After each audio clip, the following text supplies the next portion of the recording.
तो हम जो चैप्टर पढ़ रहे थे यूरोप में राष्ट्रवाद का उदय, उसमें आज हमको पढ़ना है यूनान में राष्ट्रीयता का उदय। ठीक है, यूरोप में जो राष्ट्रवाद का उदय हम चैप्टर पढ़ रहे थे उसका ही एक भाग है जो क्या है, पढ़ना है यूनान में राष्ट्रीयता का उदय। इससे पहले हम जर्मन और इटली में एकीकरण पढ़ चुके हैं। उस एकीकरण में बहुत सारे लोगों का योगदान पढ़ चुके हैं, जैसे मेजनी हो गया, गैरिबाल्दी हो गए, बिस्मार्क हो गए। ठीक है, जैसे बहुत सारे लोग, काउंट काबोल जैसे व्यक्तियों का क्या था, बहुत महत्वपूर्ण योगदान था और उनके योगदान की बदौलत ही जर्मनी और इटली का जो है एकीकरण हो पाया। ठीक है ना। आज हमें क्या पढ़ना है, यूनान में राष्ट्रीयता का उदय। तो यूनान में जो राष्ट्रीयता का उदय है उसका, वहां पर राष्ट्रीयता का उदय तब वही हो पाया जब क्या है कि इटली और जर्मनी में एकीकरण किया गया, इटली और जर्मनी का एकीकरण किया गया और इटली और जर्मनी में जो राष्ट्रीयता का भावना का उदय हुआ। फ्रांस में जो राष्ट्रीयता का भावना का उदय हुआ, फ्रांस और इटली जर्मनी के राष्ट्रीयता की भावना का उदय हुआ और वहां पर राष्ट्रीयता की भावना के उदय ने ही इटली और जर्मनी के एकीकरण करने में मतलब महत्वपूर्ण भूमिका निभाया। ठीक है, जिसको देखते हुए यूनान जैसे अन्य देशों ने भी अपने आप को एक राजा के शासन से क्या हटकर एक लोकतंत्र की स्थापना करने की ओर बढ़ने लगे। ठीक है, मतलब कि एक निरंकुश शासन को छोड़कर, ठीक है, एक लोकतंत्र की स्थापना करने की ओर बढ़ने लगे और अपने देश में, अपने देश की जनताओं में राष्ट्रीयता की भावना उदय किए। ठीक है, और उदय करने के बाद जनता को एकजुट किए, जनता को ये बतलाएं कि हमें अपने देश की रक्षा खुद करनी है। ठीक है, हमें क्या है, अपने देश से प्यार करनी चाहिए, हमें, हमारे देश क्या है, बस हमारा है। ठीक है, और यहाँ पर कोई जो विदेशी आकर शासन कर रहा है, ठीक है, हमें उसको देश से भगाना है। ठीक है, तो कहने का मतलब है जो इटली जर्मनी और फ्रांस में, इटली जर्मनी का जो एकीकरण किया गया, अब फ्रांस में वहां पर जो निरंकुश राजा को पतन कर, निरंकुश राजा को हटाकर जो एक योग्य राजा या फिर योग्य शासक लाया गया। ठीक है, जो एक क्या थे, समाजवादी या फिर उदारवादी शासक लाया गया। ठीक है, इटली जर्मनी का एकीकरण कर जो उदारवादी शासक बनाया गया, इसको देखते हुए दुनिया के अन्य देशों ने भी अपने यहाँ पर शासन बदलने की ओर बढ़ने लगे, अपने यहाँ पर शासक बदलने की ओर बढ़ने लगे, क्योंकि पूरी दुनिया में वैसा ही तनाशाह शासक था, निरंकुश शासक था। तो सब लोग क्या किए, निरंकुशता को छोड़कर एक से उदारवादी शासन की ओर बढ़ने लगे। उसी का परिणाम है यूनान में राष्ट्रीयता का उदय। अब क्या होता है कि यूनान में भी राष्ट्रीय, सभी देशों को देखते हुए कि सभी देश स्वतंत्र हो रहे हैं, उनको आजादी मिल चुका है, तो यूनान ने भी, यूनान के लोगों में भी क्या है, राष्ट्रीयता का भावना का उदय हो गया। हम बता दिए कि राष्ट्रीयता की भावना क्या होता है, जब किसी देश या क्षेत्र के लोगों में उन्हें अपने देश के प्रति प्रेम जग जाता है, उन्हें अपने देश के लिए कार्य करने की, मतलब कि के लिए उत्साहित होता है, उत्साहित हो जाते हैं। ठीक है, अपने देश की रक्षा करने के लिए उत्साहित हो जाते हैं, अपने देश की रक्षा करने की ओर बढ़ने लगते हैं, या फिर अपने यहाँ के निरंकुश शासन को हटाकर वहां पर एक उदारवादी या फिर लोकतांत्रिक शासन लाना। ठीक है, ये सब क्या है, राष्ट्रीयता की भावना के उदय का ही परिणाम है। ठीक है, तो यहाँ पर कह रहा है कि यूनान में राष्ट्रीयता की भावना का क्या है, उदय। इस संदर्भ में यूनानी राष्ट्रीय आंदोलन को देखा जा सकता है कि यूनान का अपना गौरवमय अतीत रहा है। देखिए, आप लोग पढ़े होंगे। ठीक है, तो यूनान का जो है अपना गौरवमय अतीत, गौरवमय क्या है, अतीत रहा है। मतलब इतिहास, यूनान का जो इतिहास है बहुत क्या है, गौरवमय, मतलब बहुत अच्छा इतिहास रहा है। यहाँ बहुत अच्छे अच्छे दार्शनिक रहे हैं। ठीक है, यहाँ पर बहुत अच्छे अच्छे क्या है कि कह सकते हैं वैद्य रहे हैं, जैसे प्राचीन काल में डॉक्टर को वैद्य कहा जाता है। ठीक है, तो वैद्य रहे हैं। यहाँ की औषधियाँ बहुत अच्छी है। यहाँ के यूनान जो है शिक्षा के क्षेत्र में बहुत पहले से विकसित है। तो कहने का मतलब यूनान का इतिहास शिक्षा के क्षेत्र में कहा जाए, औषधि के क्षेत्र में कहा जाए, या फिर किसी भी क्षेत्र में कहा जाए, यूनान का इतिहास जो है बहुत क्या गौरवमय रहा है, बहुत अच्छा रहा है, जिसके कारण उसे पाश्चात्य का मुख्य स्रोत माना जाता है, जिसके कारण यूनान को जो है पाश्चात्य का मुख्य स्रोत माना जाता है। अगर पाश्चात्य संस्कृति, पाश्चात्य मतलब शिक्षा के बारे में जाना जाए, ठीक है, तो यूनान ये सब जो है ना, यूनान जो देश है, पाश्चात्य शिक्षा यहाँ पर क्या बहुत विकसित था। पाश्चात्य मतलब प्राचीन शिक्षा। यूनान जो है प्राचीन काल से ही बहुत शिक्षित देश है में गिनती होता है। इसका इतिहास, इसका इतिहास भी क्या बहुत ज्यादा गौरवमय इतिहास है। ठीक है, कभी आप पढ़े होंगे तो मौर्य काल में जो आपका सेल्यूकस निकेटर हो गया, या फिर आपका जो हेलेना हो गया, वो सब कौन थे, वो सब यूनानी ही थे। वो कौन थे, वो सब यूनानी ही थे। तो यूनानी सभ्यता की साहित्य, प्रगति, विचारधारा, दर्शन, कला, चित्रकला, विज्ञान आदि के क्षेत्र में उपलब्धियां यूनानियों के लिए प्रेरणा स्रोत थे। कह रहा है कि यूनानियों के लिए क्या प्रेरणा मिला, ठीक, यूनानियों के लिए प्रेरणा का क्या स्रोत था, उनकी अपनी इतिहास। यूनानियों में कैसे राष्ट्रीयता की भावना जगा, उन्होंने अपने इतिहास को पढ़ा, इतिहास को पढ़ा तो पता चला कि उनकी इतिहास बहुत महान इतिहास है। ठीक है, उनके विचार, उनके पहले के लोगों के विचार बहुत महान है। ठीक है, उनके यहाँ बहुत अच्छे से दार्शनिक वो जन्म लिए हैं, ठीक है, कलाकार, चित्रकार, विज्ञान, ठीक है, वो जो विज्ञान यूनान जो है सभी क्षेत्र में बहुत आगे था।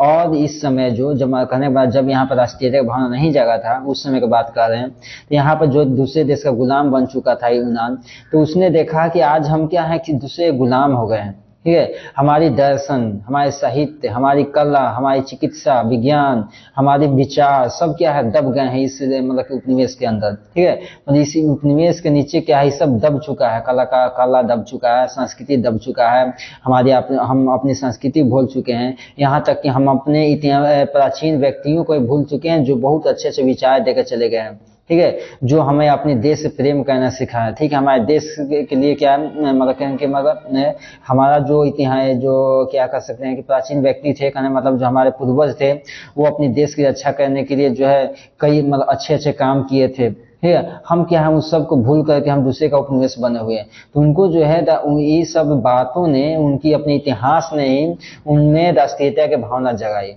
उनकी अपनी इतिहास ने ही उनमें अपनी राष्ट्रीयता की भावना जगाई, और उनको लगा कि हम जैसे पहले स्वतंत्र थे, हमारी जैसे पहले कला, चिकित्सा एवं अन्य क्षेत्र में नाम था, दुनिया जानता था हमें फिर से वैसा जानना, हमें फिर से दुनिया वैसे जाने, ठीक है, तो ये जो भावना है, ठीक है, अपने देश को आगे ले जाने की। और जो उन्होंने देखा कि जब ये इटली, जर्मनी, ठीक है, जिसकी पहले इतिहास में कोई अस्तित्व नहीं था, ठीक है, वो अगर इतना मतलब कि किसी देश को के उपनिवेश से बाहर निकल सकता है, ठीक है, अपने पूरे देश को एकीकरण कर सकता है, तो हमारा इतिहास महान रहा है।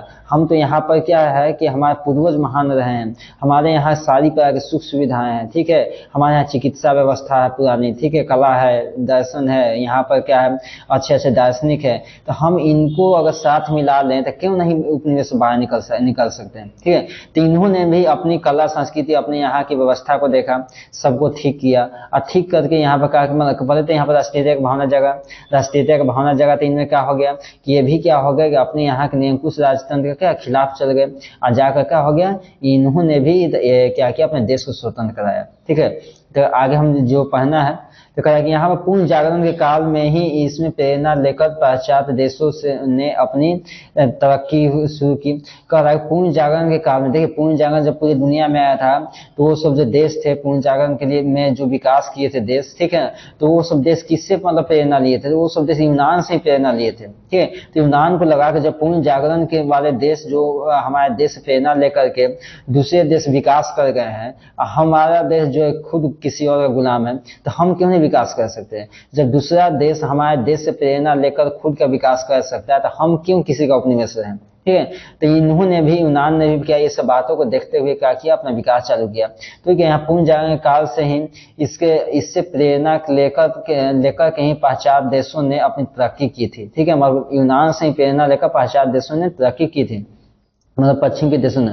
परंतु इसके बावजूद भी यूनान तुर्की साम्राज्य के अधीन था, और जिसमें वो तरक्की कर रहा था, जिसमें वो तरक्की कर चुका था, ठीक है, पाश्चात्य देश, उस समय यूनान किसका का अधीन था, तो वो तुर्की साम्राज्य का अधीन था, ठीक है। तो यूनान को लगा कि जब हमारी इतिहास, हमारी संस्कृति, हमारी कला, हमारी साहित्य को पढ़ करके अगर कोई देश तरक्की कर रहा है तो हम अपने इतिहास को कैसे भूल सकते हैं, हम अपने साहित्य को, हम अपनी जो आपका दर्शन को, हम अपनी चिकित्सा को कैसे भुला सकते हैं। अगर हम सबको मिला दे तो हम भी तो आजाद हो सकते हैं, ठीक है। जब हमारी साहित्य, हमारे इतिहास को पढ़कर जब दूसरे देश आजाद हो सकते हैं, उनको जो प्रेरणा मिल सकता है, तो हमें क्यों नहीं मिलेगा, हम क्यों आजाद गुलाम रहें किसी का, ठीक है।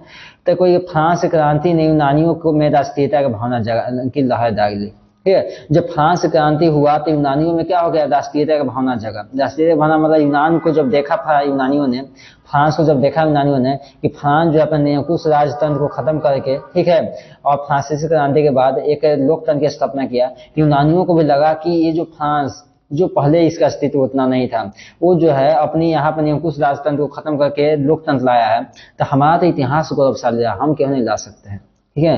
क्योंकि धर्म, जाति और संस्कृति के आधार पर इसकी पहचान एक थी, कह रहा है कि क्योंकि धर्म, जाति, अब यहाँ पर कह रहा है कि यूनानियों में राष्ट्रीयता की भावना जगी क्योंकि धर्म, जाति और संस्कृति के आधार पर इनकी पहचान कैसी थी, एक थी, ठीक है। जो आपको फ्रांस था, यूनानी था, दोनों में धर्म, जाति के लेकर के पहचान कैसी था, एक था। और फलस्वरूप तुर्की शासक ने स्वेन को अलग करने के लिए आंदोलन चलाए जाने लगे। ठीक है, अब फलस्वरूप क्या है, तुर्की शासक से स्वेन को अलग करने के लिए, कहने का मतलब यूनानियों ने क्या किया कि फ्रांस को देखा कि जब वो स्वतंत्र हो गया है, वहां पर आजादी मिल गया है, तो इनमें भी क्या है आजादी की लहर चल पड़ा। ठीक है, तुर्की से आजाद होने के लिए यूनानियों ने क्या किया, आंदोलन छेड़ दिया। ठीक है, और इसके लिए इन्होंने हिटेरिया फिलाइक नामक संस्था की स्थापना की। कौन, यूनानियों ने क्या किया, हिटेरिया फिलाइक नामक संस्था का गठन किया और ओडेसा नामक स्थान पर, ओडेसा आपके देश में उड़ीसा है भारत में, लेकिन क्या है ये ओडेसा नामक स्थान पर इसके उद्देश्य की अच्छा हाँ, ये संस्था की स्थापना की। कहाँ की इस संस्था की स्थापना, तो ओडेसा नामक स्थान पर ये आपका हिटेरिया फिलाइक नामक संस्था की स्थापना की। ठीक है, इसका उद्देश्य मतलब हिटेरिया फिलाई का जो संस्था था, इसका उद्देश्य तुर्की शासन को यूनानियों से निष्कासित कर स्वयं को क्या स्वतंत्र कराना था। मतलब तुर्की, इसका उद्देश्य क्या था, तुर्की शासक को यूनानियों से निष्कासित यूनानियों से निकलकर स्वयं को स्वतंत्र करना था। कहने का मतलब यूनानी का मुख्य उद्देश्य क्या था कि तुर्की शासक से स्वतंत्र होना। ठीक है, क्रांति के नेतृत्व के लिए यूनानियों में शक्तिशाली मध्य वर्ग का भी उदय हुआ। अब क्रांति के लिए नेतृत्व के लिए वहां पर यूनानी में कौन सा किन लोगों का उदय हुआ, तो मध्य वर्ग का उदय हुआ। जो पढ़े लिखे लोग थे, किसान मजदूर थे, जो कहीं पर काम करते थे, जो अधिकारी लोग थे, उसको मध्य वर्ग कहा जाता है। जो सरकारी नौकरी कर रहे हैं, या फिर जो किसान मजदूर हो गए, या फिर जो पढ़े लिखे लोग, उन्हें क्या मध्य वर्ग कहा जाता है। तो मध्य वर्गों में भी क्या क्रांति की लहर जगी। ठीक है, और का यूनानी सारे यूरोप वासियों के लिए प्रेरणा एवं सम्मान का पर्याय था। यूनानी जो था खुद, उनका इतिहास जो है, यूनानियों का इतिहास जो है पूरे यूरोप के लिए प्रेरणा का स्रोत बनता था।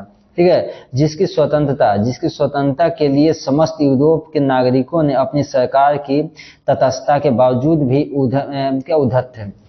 अब क्या करा कि यूनान की स्वतंत्रता के लिए पूरा यूरोप क्या किया, मतलब कि अपनी जब सरकार की तटस्थता के बावजूद जो है उद्धस्त हो गए, मतलब कि आगे निकले। मतलब कहने का मतलब कि अपने सरकार की तटस्थता में, सरकार के रोकने के बावजूद जो है यूरोप वासियों ने यूनानी की स्वतंत्रता के लिए क्या हो गए, आगे बढ़े और यूनानियों की स्वतंत्रता की मांग की।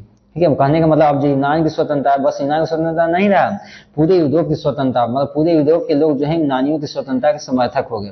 ठीक है, अब पूरे यूरोप के लोग जो है मांग करने लगे, नहीं यूनान को जो है स्वतंत्र कर देना चाहिए। लेकिन यूनान का जो इतिहास बहुत गौरवशाली रहा है, पूरे यूरोप वासियों के जो है यूनान की जो संस्कृति, यूनान की जो मतलब कि इतिहास क्या है, बहुत प्रेरणा का स्रोत है। इसलिए पूरे यूरोप जो है यूनानियों को स्वतंत्र कराने के लिए एकजुट हो गए।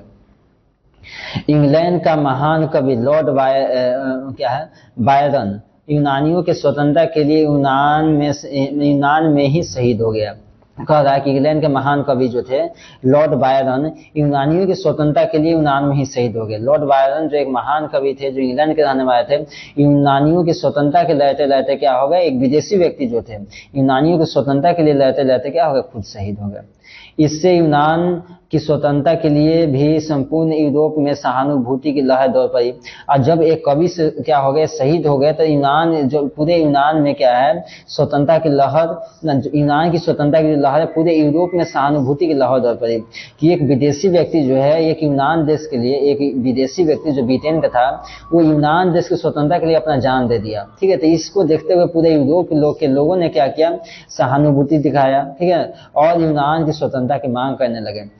इधर रूस भी अपनी समाजवादी महत्वाकांक्षा तथा धार्मिक एकता के कारण यूनान की स्वतंत्रता का पक्षधर बन गया। ठीक है, इधर रूस भी क्या हो गया, अपने समाजवादी महत्वाकांक्षा, अब रूस में क्या था, इसका क्या समाजवादी महत्व, ये अपना रूस अभी भी नहीं माना था, ये अपने साम्राज्य का विकास करना चाहता था, अपने साम्राज्य का विस्तार करना चाहता था, उसे समाजवादी महत्वाकांक्षा कहते हैं।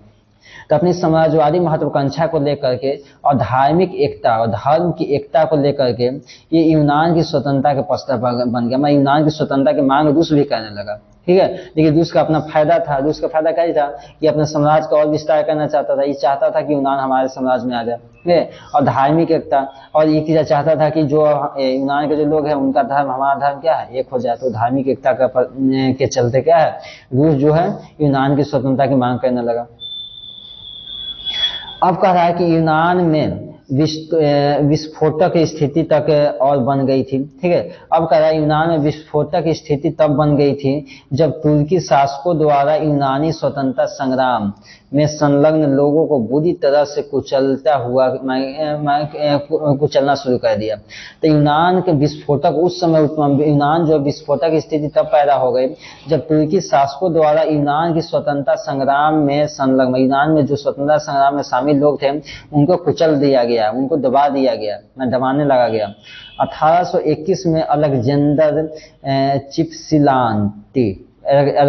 चिपसिलांती के नेतृत्व में यूनान में विद्रोह शुरू हो गए। कह रहा है कि 1821 में अलेक्जेंडर चिपसिलांती के नेतृत्व में यूनान में जो है विद्रोह शुरू हो गए। ठीक है, और रूस का जार अलेक्जेंडर व्यक्तिगत रूप से तो यूनानी राष्ट्रीयता के पक्षधर था, परंतु ऑस्ट्रेलिया के प्रतिक्रियावादी शासक मेटरनिख के दबाव के कारण खुलकर सामने नहीं आ रहा था।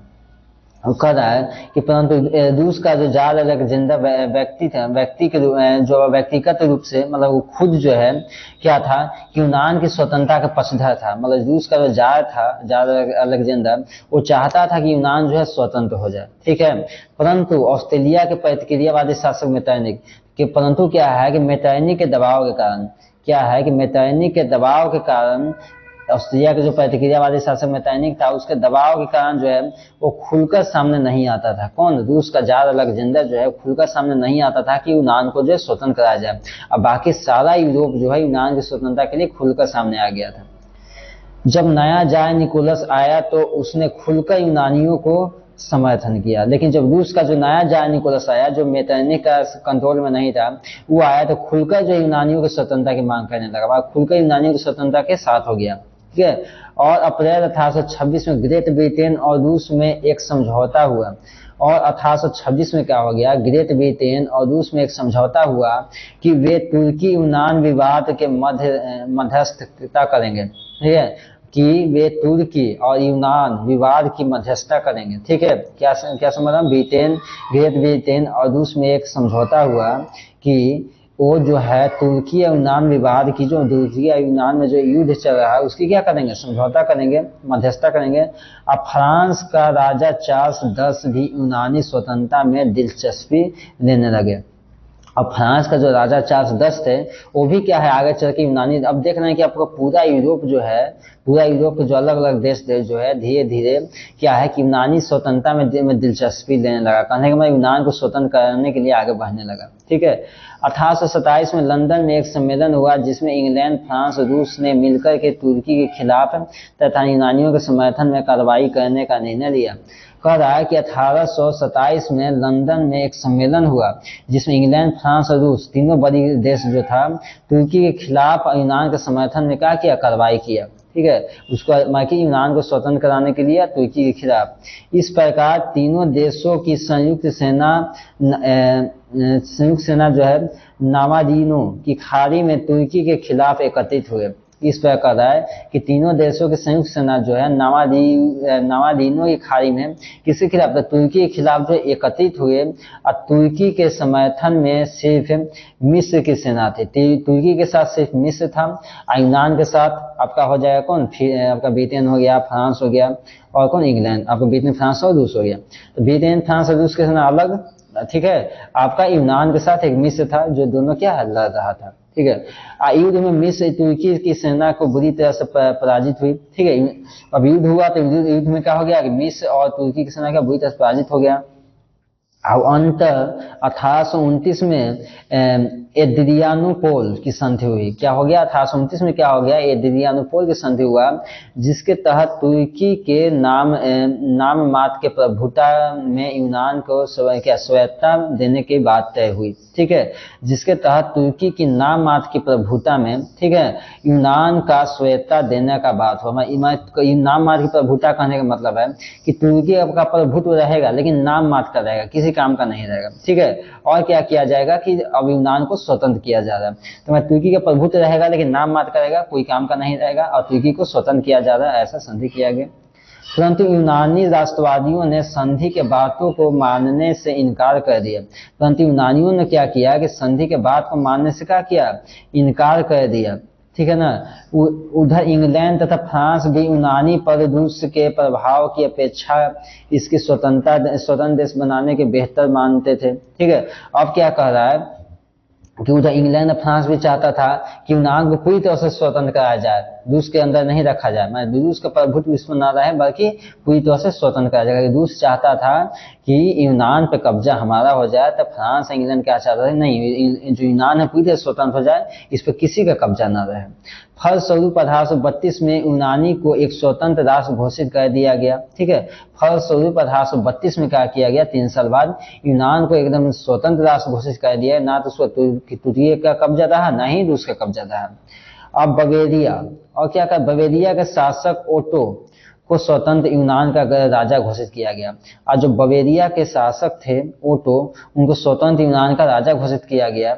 इस तरह से यूनान पर से रूस का प्रभाव भी जा रहा था। इस तरह से यूनान पर से क्या हो गया, रूस का प्रभाव भी क्या हो रहा था, अब जा रहा था। तो हम क्या पढ़ लिए, यूनान के बारे में पढ़ लिए। ठीक है, यूनान में कैसे राष्ट्रीयता की भावना जगा। ठीक है, अब क्या पढ़ना है हमें, हंगरी के बारे में पढ़ना। तो यूनान के बारे में हम क्या पढ़े कि यूनान का इतिहास बहुत पुराना था। ठीक है, यूनानियों को जो है उनकी इतिहास, उनकी गौरवमय इतिहास, वहाँ के गौरवमय दर्शन व्यवस्था में, दर्शन शास्त्र, ठीक है, वहाँ की चिकित्सा, वहाँ की कला संस्कृति, जो उनको प्रोत्साहित किया। और दूसरा कौन प्रोत्साहित किया उनको, तो जो दुनिया में और भी यूरोप के जो अन्य देश, जैसे फ्रांस की क्रांति, ठीक है, फ्रांस में क्या हो गया, निरंकुश राजा को खत्म करके एक अच्छा राजा लाया गया। तो यूनानियों को लगा कि जो लोग कि मतलब जो जिसका कोई अस्तित्व नहीं था इतिहास में, ठीक है, वो लोग जब अपने यहाँ के शासक को बदल सकते हैं, निरंकुश शासन को खत्म करके एक अच्छा शासन ला सकते हैं, तो हम क्यों नहीं ला सकते हैं। ऊपर से एक और क्या हुआ कि पूरे यूरोप में पूर्ण जागरण की स्थिति उत्पन्न हो गया था। ठीक है, पूर्ण जागरण की स्थिति तब उत्पन्न हो गया जब उन लोगों ने, यूरोप वासियों ने क्या किया कि यूनानियों से प्रेरणा लिया था, यूनानियों की प्राचीन स्थिति, यूनानियों के प्राचीन इतिहास से प्रेरणा लिया। तो यूनानियों को लगा कि जब हमारे इतिहास को पढ़ करके दूसरे लोग प्रेरणा ले रहे हैं, अपने आप की स्थिति, अपने आप को स्वतंत्र बना रहे हैं, अपने आप को विकास कर रहे हैं, ठीक है, पूर्ण जागरण की स्थिति लाने ले रहे हैं, तो हम क्यों किसी का गुलाम रहें, हम क्यों किसी का गुलाम रहें। ठीक है, तो यूनानियों की ये सब बातें जो है प्रेरणा का स्रोत बना, उनमें राष्ट्रीयता की भावना भरा। ठीक है, और यूनानी जो है अपने राष्ट्र को स्वतंत्र कराने के लिए आगे बढ़ने लगे, और उन्होंने क्रांति किया, और अंतर जो है 1832 में यूनान क्या हो गया, स्वतंत्र हो गया। ठीक है ना। अब हमें क्या पढ़ना है, अब हमें हंगरी के बारे में पढ़ना है। अब हमें पढ़ना है हंगरी के बारे में। कहा कि राष्ट्रवादी भावना के प्रसार के रूप में हंगरी भी नजर आ रहा था। अब क्या कि अब जितना भी देश था ना यूरोप का, सब में क्या है कि राष्ट्रीयता की भावना जग गया था। ठीक है, अपने देश के लिए प्रेम जग गया था, अपने आप को आजाद करने की एक भावना मतलब निकल पड़ा था। ठीक है, और सभी देश के लोग जो है, उनकी जनता जो चाह रहा था कि हम जो है अपनी गुलाम, अपनी तानाशाह राजा से स्वतंत्र हो। तो वैसे ही क्या हंगरी में भी राष्ट्रीयता की भावना जग पड़ा। ठीक है, हंगरी पर ऑस्ट्रेलिया का प्रभुत्व था। हंगरी पर किसका कब्जा था, ऑस्ट्रेलिया का कब्जा था। 1848 से क्रांति के प्रभाव में यहाँ की राष्ट्रीय आंदोलन शुरू हो गया।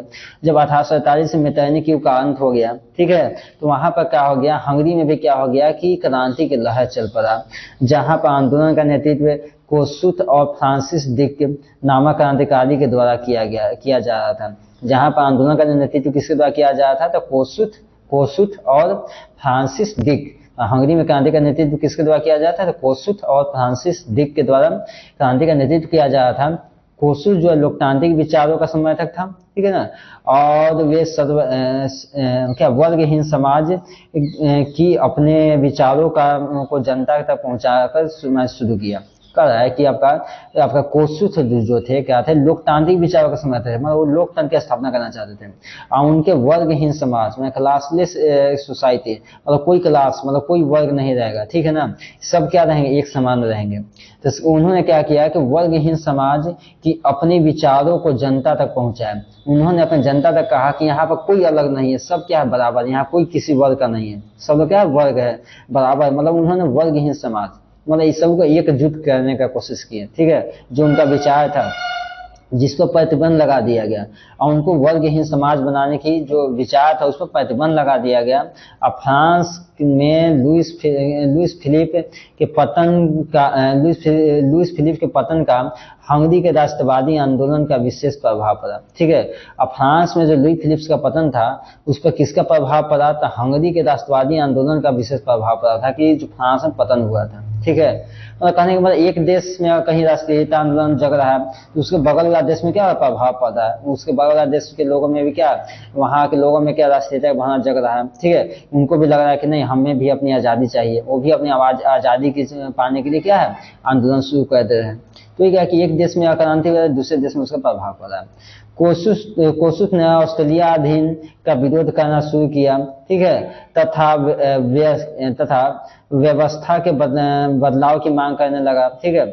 इसका प्रभाव हंगरी के तथा ऑस्ट्रेलिया दोनों देशों पर पड़ा, ठीक है। अब कोसुस ने क्या किया कि उन्होंने विरोध करना शुरू किया, उन्होंने व्यवस्था को बदलने का मांग करना शुरू किया। इस प्रभाव से हंगरी तथा ऑस्ट्रेलिया दोनों देश क्या हो गए, जनता पर पड़ा, दोनों देशों की जनता पर पड़ा, ठीक है। ये क्या, इसका प्रभाव किस पर पड़ा, तो हंगरी तथा ऑस्ट्रेलिया दोनों देशों की जनता पर पड़ा, जिसके कारण वहां राष्ट्रीयता के पक्ष में आंदोलन शुरू हो गया, ठीक है। और जनता पर जब इसका प्रभाव पड़ा तो जनता में क्या हो गया, राष्ट्रीयता के लिए अपने राष्ट्र को स्वतंत्र कराने के लिए आंदोलन शुरू कर दिए वहां की जनता, ऑस्ट्रेलिया और यहाँ के हंगरी की जनता। और 31 मार्च 1848 को ऑस्ट्रेलिया की सरकार ने हंगरी की कई बातें मान ली। और 31 मार्च 1848 को ऑस्ट्रेलिया की सरकार ने हंगरी की कई बातों को मान ली, मतलब ऑस्ट्रेलिया की बातों, हंगरी की बातों पर क्या हो गया, ऑस्ट्रेलिया को झुकना पड़ा, जिसके अनुसार स्वतंत्र मंत्री परिषद की मांग स्वीकार की गई। ऑस्ट्रेलिया ने माना कि हम जो है हंगरी में स्वतंत्र मंत्री परिषद की स्थापना करेंगे, इसमें केवल हंगरी के सदस्य ही सम्मिलित होंगे। आज स्वतंत्र मंत्री परिषद होगा, इसमें सिर्फ हंगरी के ही सदस्य शामिल होंगे। प्रेस को स्वतंत्रता दी गई, सभी पत्रकारों को क्या किया गया, स्वतंत्रता दिया गया, आप जो एकदम स्वतंत्र होकर पत्रकारिता करेंगे, ठीक है, हम अपना रिपोर्टिंग करेंगे। राष्ट्रीय सुरक्षा सेना के लिए राष्ट्रीय सुरक्षा सेना की स्थापना की गई, देश की सुरक्षा करने की सेना की स्थापना की गई। सामंती प्रथा समाप्त कर दी गई, ठीक है, सामंती प्रथा को समाप्त कर दिया, हमारा एक तरह से राजा का शासन उसको समाप्त कर दिया गया। प्रतिनिधि सभा मतलब डायट की बैठक प्रति वर्ष राजधानी बुडापेस्ट में बुलाए जाने की बात को स्वीकार किया गया।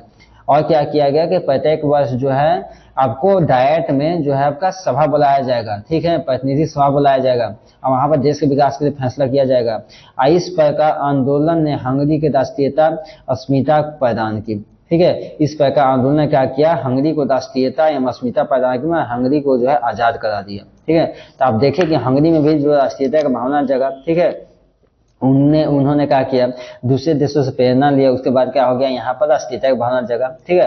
हंगरी भी क्या हो गया, अब स्वतंत्र हो गया, ठीक है। इनमें हंगरी को स्वतंत्र कराने में किनकी महत्वपूर्ण भूमिका थी, तो कोसुस और फ्रांसिस ड्यूक का महत्वपूर्ण भूमिका था, ठीक है। हंगरी क्या हो गया कि आपको, हाँ इतना ही, मतलब कि आपको हंगरी की मैं सबका जो कोसुस थे और फ्रांसिस ड्यूक ही दो व्यक्ति थे जो हंगरी की स्वतंत्रता में महत्वपूर्ण भूमिका निभाए थे। और 31 मार्च 1948 को ऑस्ट्रेलिया क्या किया, हंगरी की सारी बातें मान ली। तो कहने का मतलब 31 मार्च 1848 को हंगरी क्या हो गया, एक स्वतंत्र होने का, मैं स्वतंत्र हो गया कह सकते हैं, क्योंकि जब ऑस्ट्रेलिया उनसे पूरी बातें मान लिया, ठीक है, वहां मंत्री परिषद गठन कर दिया, प्रेस को स्वतंत्र कर दिया, डायट की व्यवस्था कर दी, मतलब संसद की व्यवस्था कर दिया, ठीक है, और वहां पर सारी स्वतंत्रता दे दिया जब ऑस्ट्रेलिया हंगरी को। तो कहने का मतलब ऑस्ट्रेलिया जो आपका हंगरी क्या होगा, ऑस्ट्रेलिया स्वतंत्र ही हो गया। अब आगे पढ़ना है हमें पोलैंड के बारे में, थोड़ा सा पोलैंड के बारे में भी है, सभी देशों के बारे में, ठीक है, जो वहाँ के पड़ोसी देश थे, यूरोप के जो है आसपास के देश थे, ठीक है। यूरोप के आसपास, यूरोप के अंदर जो भी छोटे छोटे देश थे जो किसी न किसी गुलाम थे, उनके बारे में पढ़ना है। जिनका इतिहास जितना बड़ा रहा उनको उतना ज्यादा पढ़ना है, जिनकी इतिहास जितनी कम रही उनके बारे में उतनी कम पढ़ना है। जैसे पोलैंड के बारे में पढ़ना है, उन्हें कह रहा है कि पोलैंड में भी राष्ट्रीयता की भावना के कारण ही दूसरी शासन के विरुद्ध विद्रोह शुरू हुआ। अब क्या था, पोलैंड में रूस का कब्जा था, ठीक है, तो पोलैंड के जनता में भी राष्ट्रीयता की भावना जगा। सब देश में क्या होगा, राष्ट्रीयता की भावना जगा। वहां के जनता के दिल में अपने देश के लिए प्यार जग रहा है, ठीक है। वो अपने देश से प्रेम करना, अपने ऐसा तो था, कहने का मतलब कि पहले भी होगा, ये कहने का मतलब है कि एक जो डर होता है, ठीक है, कि हम विरोध नहीं कर सकते हैं, हमको मारेगा पीटेगा, ठीक है। लेकिन जब ये जो पोलैंड जैसे देश चाहता है, आपका हंगरी जैसे देश अपने पड़ोसी देशों को देखें कि जब वहां का जनता अपनी सरकार के, अपनी तनाशाह सरकार के खिलाफ जा सकते हैं, तो पोलैंड जैसे देशों में भी क्या हो गया, इनमें भी कहा गया कि अपने देश के लिए प्रेम जगा, अपने देश को स्वतंत्र करने के लिए एक उत्साह जगा। इन्होंने क्या किया, अपने देश को स्वतंत्रता के लिए आंदोलन शुरू कर दिए और अंततः अपने देश को स्वतंत्र करा लिए। तो वैसे क्या पोलैंड के में भी क्या राष्ट्रीयता की भावना जग गई, ठीक है। और 1830 की क्रांति का प्रभाव यहाँ के उदारवादियों पर भी व्यापक रूप से पड़ा था, ठीक है। और 1830 की क्रांति का प्रभाव जो है यहाँ पर व्यापक रूप से पड़ा था, परंतु इन्हें इंग्लैंड तथा फ्रांस की सहायता नहीं मिली थी, सहायता नहीं मिली थी, ठीक है।